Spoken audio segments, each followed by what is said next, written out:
സഭ ആനീദേ ഞായറിലേക്ക് വരികയാണ്. പരേതരായ നമ്മുടെ വിശ്വാസികളെ ഓർത്ത് പ്രാർത്ഥിക്കുന്ന ഒരു ദിനം. പ്രഭാഷകന്റെ പുസ്തകം 41 അധ്യായം 12-13 വാക്യങ്ങൾ. സൽകീർത്തിയിൽ ശ്രദ്ധാലുവായിരിക്കുക.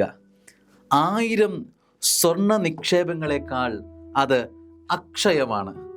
നല്ല ജീവിതത്തിൻ്റെ ദിനങ്ങൾ പരിമിതമത്രേ, എന്നാൽ സൽകീർത്തി ശാശ്വതവും. അപ്പോൾ ഈ ലോകത്തിലെ നമ്മുടെ ജീവിതം ഹ്രസ്വമാണെങ്കിലും എങ്ങനെ ജീവിച്ചു എന്നതാണ് പ്രധാനപ്പെട്ടത്. എത്ര നാൾ ജീവിച്ചു, ആയുസ്സിൻ്റെ ദൈർഘ്യം വലിച്ചു നീട്ടി പറയുന്നതിനേക്കാൾ എത്രമാത്രം നീ നന്മയോടെ ജീവിച്ചു എന്നതാണ് നമ്മുടെ ജീവിതത്തെ വ്യത്യസ്തമാക്കുന്നത്. സൽകീർത്തിയിൽ ശ്രദ്ധാലുവായിരിക്കുക. നിന്നെക്കുറിച്ച് നന്മ പറയുന്നുണ്ടോ? ഈ ലോകത്തിൽ നിന്റെ ജീവിതത്തെക്കുറിച്ച് നന്മ പറയാൻ പറ്റുന്നുണ്ടോ? അതേക്കുറിച്ച് ശ്രദ്ധ വെക്കണം. 1000 സ്വർണ്ണ നിക്ഷേപങ്ങളെക്കാൾ അത് അക്ഷയമാണ്. ഈ ലോകത്തിൽ നിന്നെക്കുറിച്ച് നന്മ പറയുന്നെങ്കിൽ സ്നേഹമുള്ളവരെ, മറ്റുള്ളവർക്ക് കൊള്ളാം, അനുഗ്രഹമാണ്, ഇവൻ്റെ ജീവിതം കണ്ടാൽ ദൈവഭയമുള്ളവനാണ് എന്നൊക്കെ പറയുന്നതാണ് സ്നേഹമുള്ളവരെ 1000 സ്വർണ്ണ നിക്ഷേപങ്ങളെക്കാൾ, ഡിപ്പോസിറ്റുകളെക്കാൾ വലുതെന്ന് വചനം തന്നെ ഓർമ്മിപ്പിക്കുകയാണ്. നല്ല ജീവിതത്തിൻ്റെ ദിനങ്ങൾ പരിമിതമത്രേ. പിന്നെ പറയുകയാണ്, എന്നാൽ സൽകീർത്തി ശാശ്വതം. നിന്റെ ജീവിതം ചിലപ്പോൾ 40 വർഷങ്ങളായിരിക്കും, ചിലപ്പോൾ 20 വർഷങ്ങളായിരിക്കും. പക്ഷേ അതുകൊണ്ട് നീ മരിച്ചുവെങ്കിലും നിന്റെ ഓർമ്മകൾ ശാശ്വതമായി നിൽക്കും.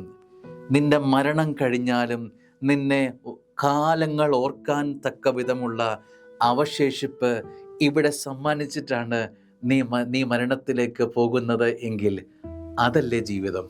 ഈ ലോകത്തിൽ ജീവിക്കുകയും ഒരു പുരുഷായുസ് അല്ലെങ്കിൽ എത്ര നാൾ ജീവിച്ച് ദീർഘമായി ജീവിക്കുകയും ലോകം ഒരിക്കലും ഓർക്കാൻ ആഗ്രഹിക്കാത്ത ജീവിതമായി നിന്റെ ജീവിതം മാറുകയും ചെയ്യുവാണെങ്കിൽ ഈ ജീവിതത്തിന് എന്ത് പ്രസക്തി? ശാശ്വതമായ സന്തോഷങ്ങൾ നിന്റെ ജീവിതത്തിലേക്ക് ഉണ്ടാവട്ടെ എന്ന് ഞാൻ പ്രാർത്ഥിക്കുന്നു. ഈ മരണ ഓർമ്മ സ്വർഗം ഇന്ന് നടത്തുമ്പോൾ നമ്മളെ ആ മരണത്തെക്കുറിച്ചൊന്ന് റിമൈൻഡഡ് ആവാൻ, ഓർക്കാൻ, ഇങ്ങനൊരു ദിനം നമ്മുടെ ജീവിതത്തിലേക്ക് വരുമെന്ന് ഓർക്കാൻ ഈ ദിവസം നമ്മളെയൊക്കെ ഈ മരണം ഒരിക്കൽ പിടികൂടുമെന്നത് മനസ്സിലൊന്ന് കയറ്റി വിടുന്നത് നല്ലതാണെന്ന് തോന്നുന്നു. ഒരു ഗാനം ഇപ്രകാരം കേട്ടിട്ടുണ്ട്: മരണം വരുമൊരു നാൾ ഓർക്കുക മർത്യാ നീ, കൂടെ പോന്നിടും ജീവിത ചെയ്തികളും, സൽകൃത്യങ്ങൾ ചെയ്യുക നീ അലസത കൂടാതെ. അലസത കൂടാതെ സൽകൃത്യങ്ങൾ ചെയ്യാനുള്ള ജീവിതമാണ് ഈ കാലം. അനുഗ്രഹമാവട്ടെ. ആമേൻ.